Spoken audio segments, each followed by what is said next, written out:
Hey Grace Posse, welcome back to the Daily Devotion. I hope you guys are doing well. Today we're going to be talking about step by step. We're going to close this week out with step by step. Our focal passage is going to come from 2 Chronicles 7 verse 14, which says, "If my people who are called by my name humble themselves and pray and seek my face and turn from their wicked ways, then I will hear from heaven and I will forgive their sin and heal their land." We all want forgiveness. We all want healing. God tells us repeatedly in the Bible that forgiveness and healing are available to us. But first we must do some things that can be, really difficult sometimes. We have to humble ourselves. Humility is the opposite of pride, which as C.S. Lewis writes, is the essential vice, the overcoming that helps for overcoming our pride, enables us to receive God's forgiveness. First, we got to pray. It may seem obvious, but if we want forgiveness, we have to receive it. It is there and readily available to us because of what Christ did for us on the cross. Don't necessarily have to ask for it. Sometimes we need to just be looking to the cross and know that what Jesus did and what He accomplished, that He gives us that forgiveness. Seek God's face. When you look closely at a friend's face, you can read his or her emotions or feelings. If we want God's forgiveness, we must first seek to understand what pain our sin caused Him when Jesus hung on the cross. Understanding comes from studying His Word and listening to His promptings.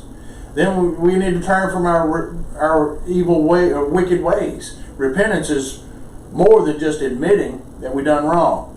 That's not it at all. Repentance comes from the Greek word metaneo, which literally means to change our mind for the good. We can change our mind for the poor things, and the devil wants to come into our lives and cause havoc in our mindsets. The good news is that God stands ready to hear our prayers, forgive our sins, which has already been forgiven because of what Jesus did for us, and to bring healing into our lives. The better news is that we must take some steps to receive God's forgiveness. God requires those steps because they make us value and appreciate what Jesus did for us on the cross to give us forgiveness of sin by the shedding of His blood. They move us even closer to Him. So the next time that you have to take these steps, there will be a fewer of them to take. So let's look at this passage in context in 2 Chronicles chapter 7 verses 11 through 20. All that Solomon had planned to do in the house of the Lord and in his own house, he successfully accomplished.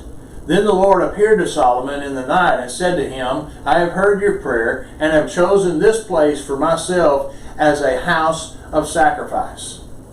When I shut up the heavens so that there is no more rain, and command the locusts to devour the land, or send pestilences among my people, if my people who are called by my name will humble themselves and pray and seek my face and turn from their wicked ways, I will hear from heaven and forgive their sin and heal their land.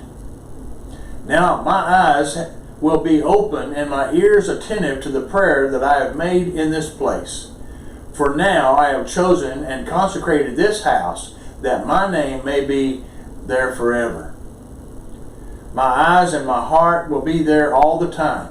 And as for you, you will walk before me as David your father walked, doing according to all that I have commanded you, and keeping my statutes and my rules. Then I will establish your royal throne as I covenanted with David your father, saying, you shall not lack a man to rule Israel. But if you turn aside and forsake the statutes and my commandments that I have set before you, and go and serve other gods and worship them, then I will pluck you up from the land that I have given you, and this house that I have consecrated for my name, I will cast out of my sight, and will make it a proverb and a byword among the peoples. So let's look at some questions that we can reflect on and draw some application from. How much do you struggle with pride? How can you humble yourself before God?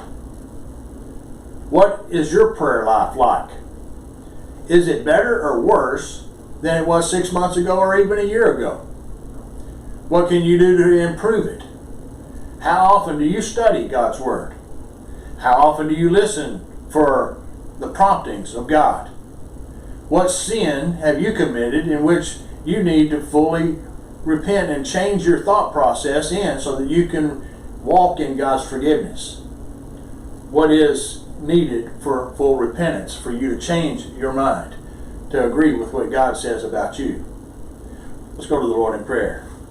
Heavenly Father, whether we need to walk 100 steps or 100,000, lead us away from the wicked path and walk with us toward the paths of righteousness.